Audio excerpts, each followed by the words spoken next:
So what I did when I first started at HelloFresh is, I asked to basically do a quick usability test. What we uncovered there was a major recommendation in a core part of our experience. And once we implemented that, that particular change, it led to a large increase in revenue as well. It really showed that if you solve a customer problem, you can absolutely drive, the bottom line in terms of the business. We've also launched these things called insight shows, where essentially what we do is we showcase across the company what are our top findings, little like bite-sized segments, so to speak. The idea is, business can be boring and we want to make it fun. We want to make sure that, we're creating these memorable experiences. This way people can walk away with, oh, that was fun. I learned something. And I also, I'm also going to remember it now.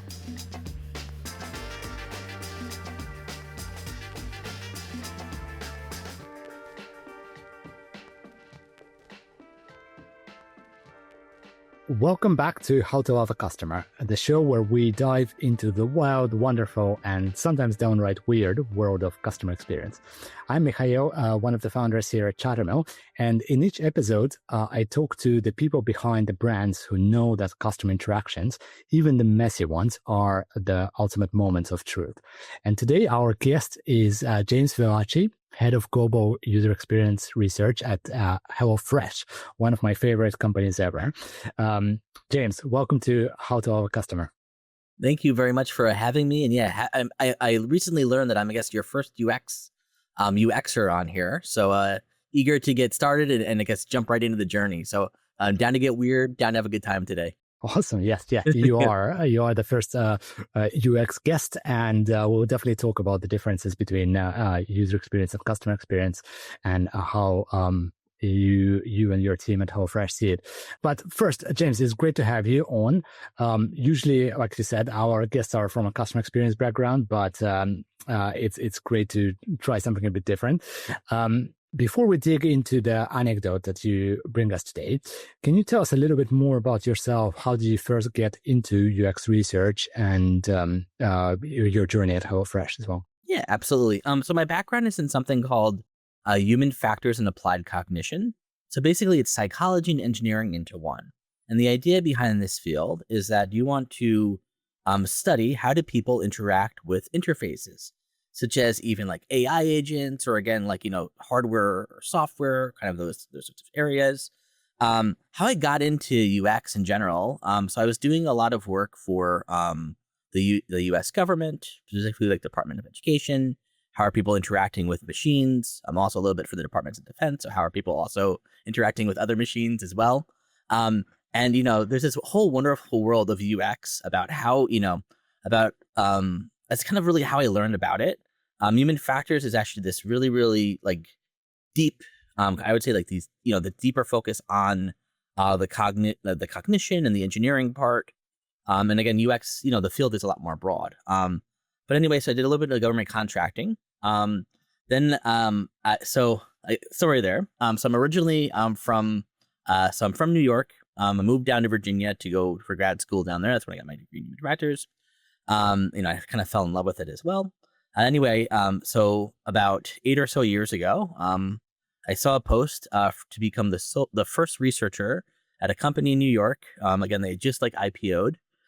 Their name was HelloFresh at the time. And I said, oh, this sounds great. I can go move back home with my family. I can go, see them a little bit more often. At the time, too, I was married. So it was great to, be a little closer to our parents. And basically, I moved back about 8 or so years ago. And I started at HelloFresh as the sole UXR for the company. So again, that's really kind of how I found out about it. I just really fall in love with basically coming up with, recommendations and really, driving a customer-centric culture as well. Always putting the customer behind the problem as well, or again, the solution. It's all about uncovering that. Yeah, no, that's a fascinating journey. I didn't realize you started with Department of Defense and so on. And HelloFresh, I guess, is such an interesting company because, we usually hear about US brands winning in Europe. And this is one of the very few stories that I'm familiar with of a consumer European company actually winning the US market. I've been a customer of HelloFresh for a very long time now myself, so I'll definitely be asking you some questions about sort of the experiences that I've had, or making comments about this. But I guess like from my experience, what's been very much true is that the reason HelloFresh has become as successful as it has is this focus on customer experience and the user experience, and as part of it. So, James, what where does this sort of when you talk about user experience at HelloFresh, does it mostly, do we talk about the website and the apps, or are you also looking at the box and the recipe cards and these things? Yeah, definitely. So we want to look at really the whole omni-channel experience there. Our primary focus is obviously more on like web, app, digital, but it really does come back. What's really unique about HelloFresh, right, is it has this great, it's like the world's leading like meal opportunity solutions group. It has this whole like experience behind it where it's not just the app, right? You go on your phone, you go on your laptop, say, cool, I want to go order my box this week, but then you get it, and there's this whole experience about unboxing it, about cooking it, experiencing it, then again feeding back. So again, our focus is, while primary digital and more for web and app, we really do focus on that whole experience, because it's more it's beyond the box in many ways. Yeah, and it's such an interesting industry to me because, and for those who maybe don't know, HelloFresh is largely this meal kits where you get a box with ingredients and a recipe, and when you follow it, you get this amazing home cooked meal, and you don't need to think very hard about planning these things in advance and so on, which for my family, it's absolutely fantastic. And I guess more recently, there is a large kind of second business of more ready-to-eat meals, and then some additional businesses that maybe we won't have time to get into. But I hear that you're now doing dog food and kind of lots of other interesting things as well. But for me, it's always been I've always seen people being like very skeptical that this industry can work. Right. And HelloFresh has obviously proven it can, and it can become profitable at scale. And one of the very impressive things that I've noticed over the years is this constant kind of expansion in profitability through order values. Can you talk a little bit about, James, like how does your team in particular kind of think about this? Like how do you impact these things? We don't need numbers necessarily, but just more as a process. Yeah, absolutely. So like I mentioned, like, the customer is always at the heart of the decision, right? So in any business, especially as like, as a UXer, right? It's always about making sure that we're customer obsessed or we're customer driven, but it also comes down to understanding, the customer isn't always the customer, it's also the business, right? How do you make sure that you're balancing both customer and business recommendations? And that's really where it comes down to. How do we influence these metrics kind of, at the top line, is really thinking about, okay, cool. How is my business set up, and what problems are they trying to solve for my customer? And how can I craft recommendations? How can I craft future A/B tests? How can I provide a way to really de-risk some of these decisions being made, right, at the top level? What are we launching next? Well, how are we going to be able to launch that? What kind of, piece of information do we need in order to launch that? How risky is the bet, so to speak? And that's where we really come in and provide, kind of this full-on lens of, hey, here's all the potential risks that could be involved. Here's what we've heard. Here's some evidence we've heard, and really providing more of a research point of view and a recommendation of, this is the way that we should head into. We want to make sure, that we are influencing, X, Y, and Z, so to speak.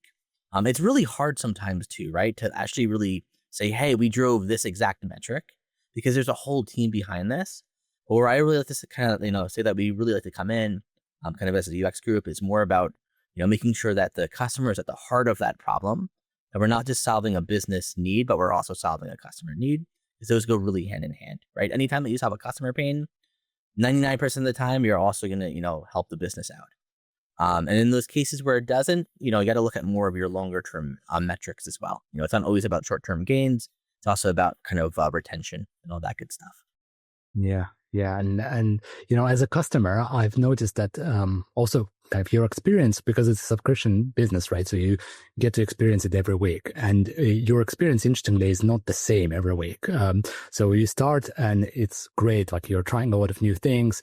Then over time, you get maybe like a little bit bored of the same thing. So you want more recipes. And I've noticed over time that Green Chef, which is the brand that I'm subscribed to, started adding a lot more recipes. So it became fun again because there's a lot more choice.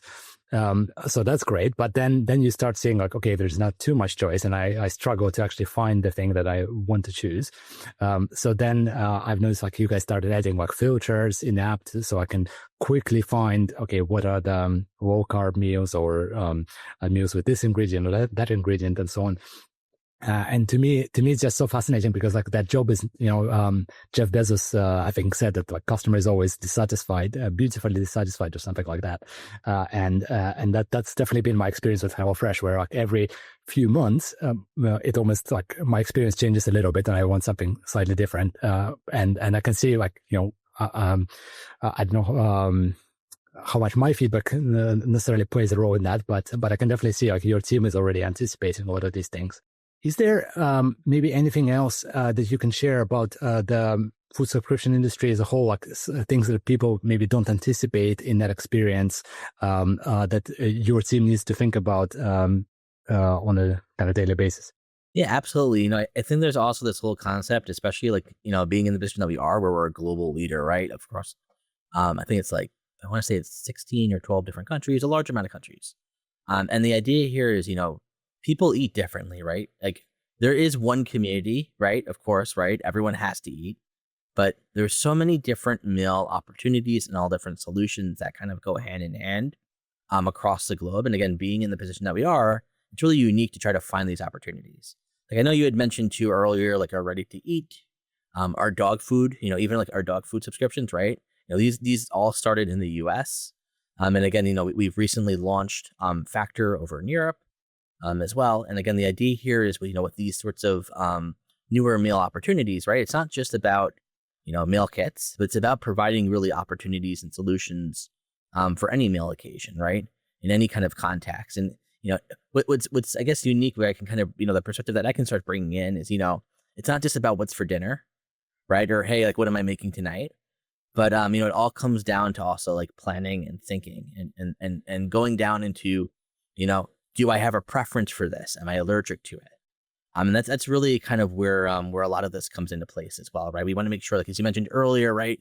As you become more experienced with the product, you feel like it's more like personalized for yourself, right? Like you said, you're starting to use these filters, you're starting to use these more advanced mechanisms, and that's really where it all comes down to making sure that everyone has their own personalized experience and they're able to basically find a solution that works for them.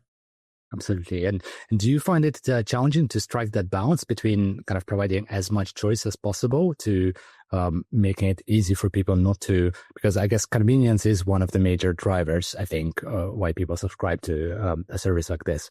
How do you kind of strike that balance? Yeah.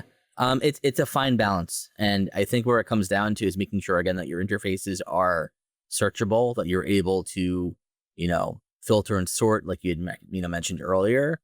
And again, really, try to, also lean into, right, like our machine learning and our AI, all our algorithms behind the scenes as well, to make sure that, again, the meals being recommended really do fit that, fit that person.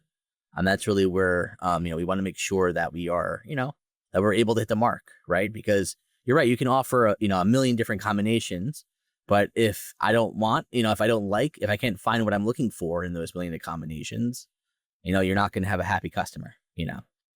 Choice is great and all, right. And, you're able to search. And again, you want to basically provide that. At the same time, you want to make sure that what they're really looking for and that you're satisfying, the goal. Why did they come on? To find these meals, to find something that they like. That's really where it all comes down to. Absolutely. Awesome. Yeah, we'll definitely come back to AI a little bit. But James, let's look at the anecdote that you bring us today. What happened and what made it a story that affected how you work? Definitely. So I have to share a little bit about the research restaurant here at HelloFresh. So as you know, so I'm James, head of global UX research. And like I mentioned, right, kind of started as a sole researcher. I built out a whole department basically from from nothing. And the way that I did that was always by like listening to my stakeholders, studying them, making sure and kind of, driving buy-in, right? For this. At the time when I joined, research was, viewed as, secondary. It was kind of a waste. Like, why are we doing this? How is it really impacting our decision? It's slow, costly, all this good stuff. And I was really able to turn heads around by being able to provide, low cost, and really a high impact. So what I did when I first started at HelloFresh is, I asked to basically do a quick usability test with a few folks to go and see how they signed up. And the way that I treated it is like, it's like a sales call. I'm talking with 3 people, seeing how they want to sign up for HelloFresh, all this good stuff. Learn their own cognitions. And what we uncovered there was a major recommendation in a core part of our experience. And once we implemented that, that particular change, it led to a large increase in revenue as well. So it really showed that if you solve a customer problem, you can absolutely drive, the bottom line in terms of the business. And since then, it's kind of like built things up. And how I've done this is through this concept called the research restaurant. So essentially, if you think about any good food, again, talking about a food and meal subscription, meal company here. In the research restaurant, right, the researchers are typically the chefs, the customers, or again, the stakeholders, right, who consume the insights are usually our customers. And the dishes that we serve in our restaurant are, of course, the research projects. Now, if you think about if you're serving a dish to your customer, you want to make sure that they're not allergic to it, that they're maybe also like, is it a preference or an allergy? So is there an insight that is too spicy for someone that maybe you want to cool down a little bit? Or is this, or are they really fully allergic? They're done with this topic. They're not going to, learn any more about it, right? Because no matter what you do, some people just don't eat shrimp or pork, right? Like this is not going to like be a thing, right? They're going to be allergic to it. Or again, is it more of a spiciness level? So that's kind of like one way to kind of frame this. What we've started to do now is not just enabling, not just again, building out our research team, but we're really focusing on our democratization efforts and our enablement pieces. And what I mean by this is we're enabling folks across the company to do research at a smaller, at a large scale, essentially. So they're doing these smaller studies, but at scale. So we're kind of franchised out a little bit, and we're building out our little research restaurants and essentially providing meal kits for folks to run studies on their own to uncover insights. So, how are people utilizing different tools? How are people serving their own dishes, right? So essentially providing a preset menu for folks on how to run studies and de-risk their decisions. So like you said with, the filters and the sorts, that's really where we're in, but we're doing that more at the meta level now. I'm trying to find, Right. These kits that really work for each team to uncover and de-risk what they need to do. You're really doubling down on that food metaphor there. I love it. That's fantastic. And James, were there is there maybe like any specific finding that you can share with us, something that's not top secret, that has like was maybe like a bit counterintuitive, but has resulted in a big improvement? I don't know, maybe like that onboarding story that you were talking about earlier, or maybe something more recent. Yeah, definitely. I think what it comes down to and what we've uncovered throughout the years is, in the beginning, you're going to find a lot of the low hanging fruit, right? Like that's what's going to happen. That's really how you kind of build up this case. You're going to say, cool, like this is really, this is an easy fix. There's a lot of revenue. But what happens over the years is, what we're finding is, these different areas when you're de-risking things become saturated with insights. So now we have a bunch of insights, but how do you make sure people are using these, right? Like, they're knowns, right? They're kind of these stories across the company that, we know how people, we know about this part of the experience already. We know about this. Well, what do you do then, and how do you continue to drive interest and drive speed across the company? What I really found that I love, I guess the shock to me is that people really do, like, they love doing research and they also love consuming it. Right. And they're just very, very customer obsessed and really customer driven to try to find these problems to solve. It's really been, a really an amazing, for me, it's been a large movement. Again, like I mentioned, I'm over in the States, right? Our HQ is over in Berlin, and just being able to see this really, this full company shift while abroad has been really, really amazing. I think that's what I would say. That's kind of my, the secret sauce, so to speak, is just, again, like, I guess what I would say is HelloFresh. We're just really customer obsessed. No, I absolutely get that, and that's definitely something I see, that like the product evolves very quickly and consistently, which I think is even more impressive. That month over month, you can definitely see like the change happening in the product. But I was asking James more about like any specific like actual customer insight that maybe like was memorable through that, discovered through that process. Yeah. What I actually, I'll go back to your analogy, and I'm sure you've uncovered this as well. Like you Yeah. just said, right? Sorting and filtering, right? You couldn't do that before, and that was really a big thing about people want to be able to navigate easily, right? They want to be able to find what they're looking for in kind of a more seamless experience. So we're really focusing on that, and that was a really surprising thing, especially like you mentioned, choice as you expand, right? Your offerings with any sort of site as well, right? Like you want to make sure that you're also expanding, you're also thinking about the way that they navigate. More information, the harder it becomes to navigate. So it's all about, again, like what we definitely did was doubling down on focusing on that and improving, and basically improving the experience on how to find what folks need. And I guess the filtering and sorting that you do, because a devil's kind of advocate maybe argument would be, this is like every e-commerce platform has a filtering, has a sorting. Amazon has done this like years ago. How do you guys think differently? Like what needed to be done in the meal kit space that like is not the same as on Amazon or Booking.com or anything like that? No, great question. I think like the kind of the uniqueness of this is it's catered to, meal occasions and basically what they're trying to do, right? Yeah, you're right. In any e-commerce experience, you're going to have filters, you're going to have sorting. But I think where it comes down to is just being able to, filter out what do people actually like versus what they don't like. And I think that's really where it comes into, right? Whenever you're doing an e-commerce search, you're searching for, you have a specific product in mind a lot of times. You're not necessarily, browsing your full experience, right? Or like, again, you're really focusing more on browsing, right? In Amazon, right? You might know what you're looking for, but you want to kind of like look around. When it comes to us too, right? Like the idea here is that, people might not know what they want, and it comes down to creating an experience where they're able to look around and, again, take a wider lens on the menu and figure out what do I want to have this week? What sounds good? What will make my family happy? How can I do this within, the time frame that I need to?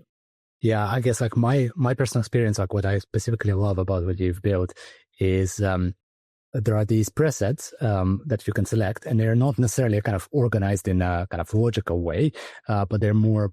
But I think they make like perfect sense from a kind of human experience. That like you want, sometimes you want like this. I think there's a group something like 25-minute meals or something like that, and then there is like something about the diet and so on. And these, like, sometimes you want a bit of both. Sometimes you want just this or just that.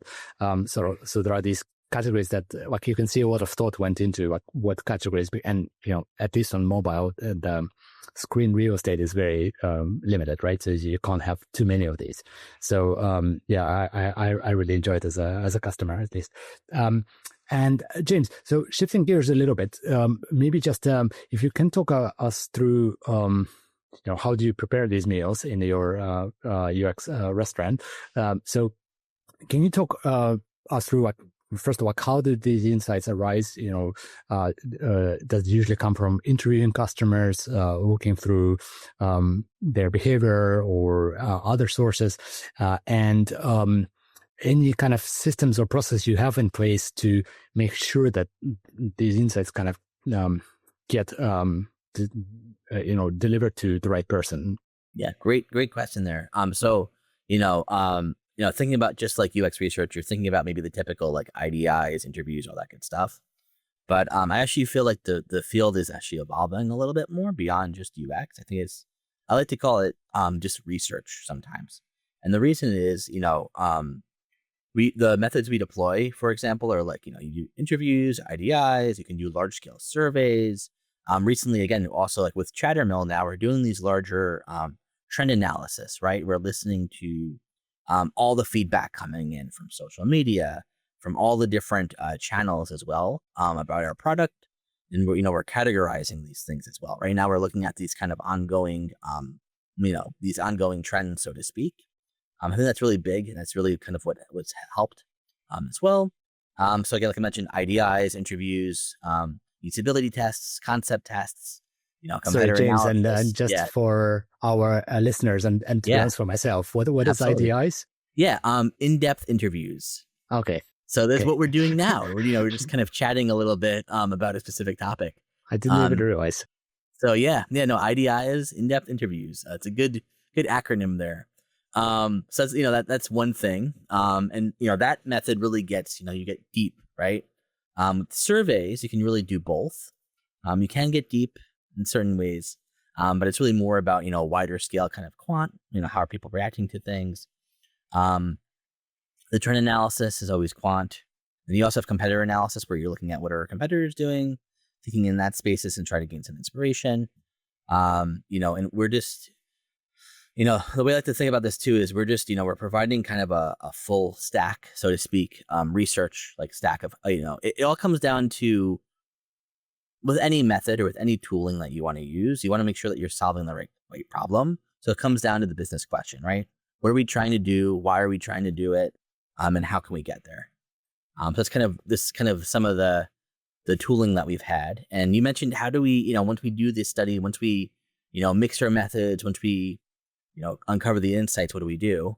So I can speak a little bit more around this too. So we do something called, one, outside of sharing it out, we've also launched these things called insight shows, where essentially what we do is we showcase across the company what are our top findings, and kind of these little like bite-sized segments, so to speak, to make sure again that teams are informed and really to kind of gauge interest.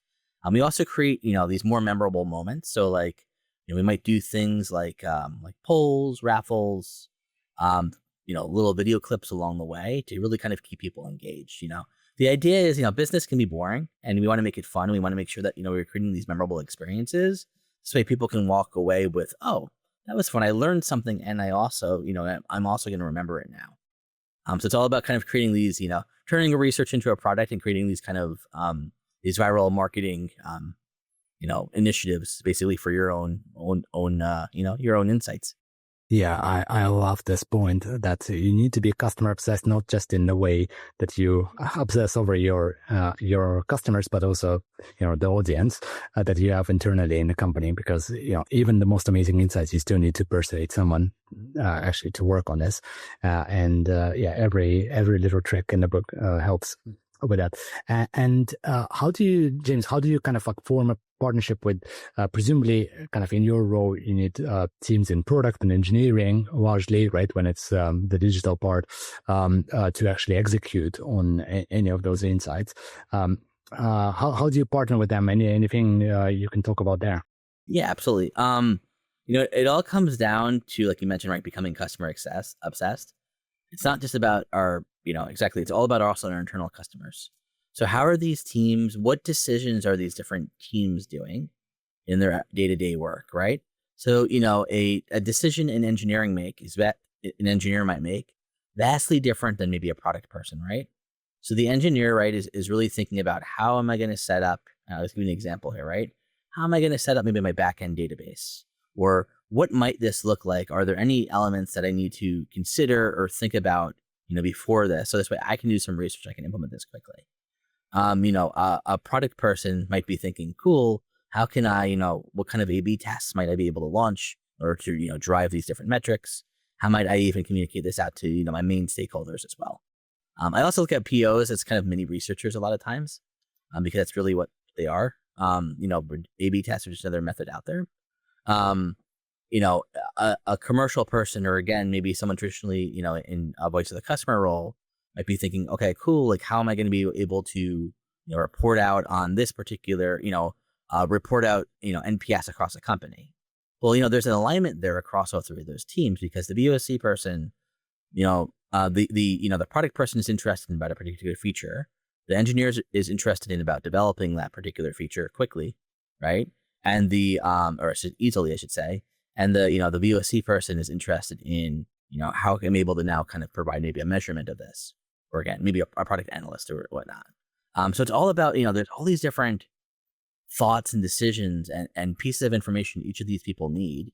It's all about aligning those folks and really uncovering how can the research be crafted in a way that I can provide answers to these, and what can't I answer in my first study that I might need to do a follow-up method with, or I might need to provide a recommendation system, so to speak. How much can I actually de-risk here? Awesome. And James, for someone who would be, let's say, in the shoes that you were in a few years ago when you started that function in this, at that point already a relatively large company, right? They just IPO'd.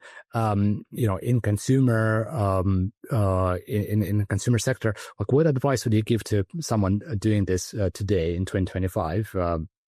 There are some obvious things, hire great people and things like that, but what are the things that maybe people don't think about? Yeah, absolutely. I think the advice, I guess, to those folks right now is, one, it comes down to luck. I'm just going to say that right now, and that's okay. Like, not everyone. But the big thing there is also it's going to be about make sure that you are aligning with your stakeholders. And what I mean by that is, how are you communicating outward to them? What do they actually need to drive a decision? I mentioned that first test that came up, or again, that first, the first study that I ran. I'll go a little bit more into that. So the first study I ran was, again, a usability test on this kind of, very like signing up essentially, right? And, what we were able to uncover there is, a great recommendation. But what I did there, really more importantly, is, I found a unique way to kind of pitch it. Hey, this is kind of like a sales call. Okay, cool. Like, let me go, I can go talk to like a few people, right? I was able to kind of set up quickly the operations there to say, okay, cool. I'm going to go contact this person. I'm going to go, go discuss this with them. And what I was able to do is after that, also, we didn't have any like rooms that I could actually conduct the study in, or any like quiet areas. So I ended up having to find like a side alley and actually ran the study on top of a dumpster. Fun fact in New York City. And again, it's just about getting crafty with like the solution that you have. So there's me on top of a dumpster, talking to these HelloFresh customers, having them to go and, go sign up, and uncovering again some different some recommendations. And what I did there was with those recommendations, knowing that my main stakeholder was, in product, I wanted to frame them as A/B tests. So I said, cool. Well, and what I was thinking there is, this is an easy way that we could run this test. So it really all comes down again to constantly thinking how downstream, how are these people actually going to utilize this, and how can I frame these problems as opportunities, and then sell those opportunities. And that's what I would say, like starting out, that's really where it comes down to. Every company is different. Look at your stakeholders, think about what are they actually trying to do, and then try to work backwards from that. Awesome. Fantastic. James, let's switch gears a little bit, and it's now time for our hot take round, which usually is centered around CX, but we have a few UX themed questions prepared. So I'm going to ask a question. You can give me a quick answer, or you can expand on it, up to you. So the first one is around AI. Like I said, that we'll come back to it. So how is AI transforming the world of user experience? What's different now? Yeah, what's different now is things that, again, it's going to be the typical answer, but things that took weeks to do, you can now do it in minutes. But it really does. So like clustering analysis, for example, you'd have to write up like Python scripts. You had to go and like clustering analysis for large data sets, right? You have to go and do all this manual work. Now you can do it in a tool, again, like Chattermill, or again, providing these kind of quick recommendations and monitoring these things. So I think that's a good example of it. Also, what we wouldn't be able to do beforehand is, looking at all of the past research that we've done, we're now able to look into that and really kind of pull up, do, like I mentioned, search and filtering. You're also able to search and filter past data. That's really where it all comes down to. That's what I would say. That's what I've seen, at least, a really large shift is you're cutting down in your time to analyze, time to create, and again, basically, kind of helping to automate some of that stuff to get to insights quicker. Yeah. What I've noticed when it comes to kind of UX work at Chattermill is previously, sometimes on like more complex initiatives, it took us maybe like days, weeks to debate something in theory. And we'll say like, yeah, this is good, this is not good. And sometimes we'll build a prototype in Figma or something like that, right? To click things around, which was much, much better than nothing. But as it turns out with what we do is still not enough, because it's very hard in that static prototype to actually simulate all the richness of data that people can have. But these days we can just build a prototype quickly for discussion and throw it away and not feel that bad about it. And that leads us to completely different decisions as it happens. So I'm absolutely involved with that. James, second question is, what UX trend you think is, on the other hand, totally overhyped? Say what is overhyped? I was actually going to use the AI is taking our jobs kind of angle. I'm going to double down on that one. I'm going to say the whole like, oh, the apocalypse in here, AI is taking our jobs. It's not. So I'll go back to my I'll go back to like my human factors degree. So what we talked a lot about actually in grad school is about there's this concept around you can either be in the loop or on the loop when it comes to systems. So with AI, right, it's all about the loop itself, right? So this is kind of like the machine going. And the idea there is that if you're in the loop, right, you can automate this, right? You can automate things. But if you're on the loop, you're basically overseeing the loop. How is the loop operating? How are the systems working within it? Back in like 2013 or so, we talked a lot about automated cars, about self-driving cars. They're going to be everywhere. It's going to be adopted everywhere across the across the country and across the globe. We're going to see a shift by 2020. Didn't happen, right? And it's because these systems take a really long time to really adapt, and you got to think about all these people also outside of the loop. So where it comes down, what I would say is it's really overhyped. I don't think that we're dying necessarily. I think what it is we need to evolve to think about being essentially how can we operate the loop versus just kind of getting dragged within it. And again, this kind of, letting go of some of that. Like, it's okay. It's okay to, operate autonomous systems, because that's where you can really drive that input and have input into, how they're going to operate. So controlling your own future down the line. Fantastic. That's a great one. So yeah, we have two about AI now. So James, a slightly different question. What brand you think is amazing at user experience, right? Outside of HelloFresh, of course. Great question there. Who inspires you? Who inspires me? That's a really good. You know what? I'm gonna go with Samsung, and there's a reason. Oh, so I am I'm all about Galaxy. I know Galaxy versus iPhone. Oh, your camera sucks and all this stuff. But no, like I am all the way. Like, I love what I like about Samsung is this, like, compared to like Apple, just the customizability. You're able to really kind of, create a lot of different automations. And again, we have it set up like basically throughout our whole house. So again, like it's really, that's why I'm going to go with Samsung. I think there's a lot of good new, a lot of personalization and customizability versus, again, something kind of more cookie cutter, as I'm calling in from my MacBook. But that's what I would say. Awesome. Yeah. No, we get Apple as an answer a lot on these questions, but yeah, that's the first one for Samsung. But I absolutely love it. Contrarian opinion, always great. And James, last one. What's one thing that the food industry writ large still gets wrong about user experience? What does the food industry get wrong about user experience? That's a really good question. If you want. Yeah, no, what was that? Sorry. Or e-commerce, depending on how you want to look at the industry. I think let's go with the food industry here. I think what they get wrong about UX is, a lot of times they try to force the product on the customer. So you need to adopt to this new way of thinking, or hey, like, here's this new menu item that we know that you're gonna love. I'll give you, I think a good example of this is actually McDonald's recently. I'm not sure if you heard of this one, like with Cosmix or whatever. There's whatever it was, like Cosmo or Cosmix. Basically, it came out with this new concept in the US where it's like they were just doing, they rebranded it as like, oh, this is like I think it was like coffee and like donuts or something like that. Like, they were just going for just this of like, we're a high-end coffee area. So what they were really trying to do, they weren't really trying to solve a problem.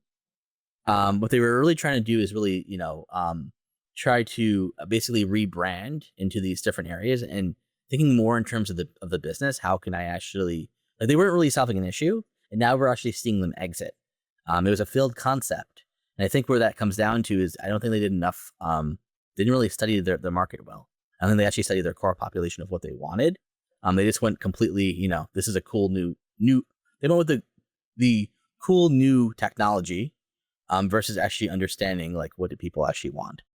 Yeah, that's definitely a popular problem. Awesome.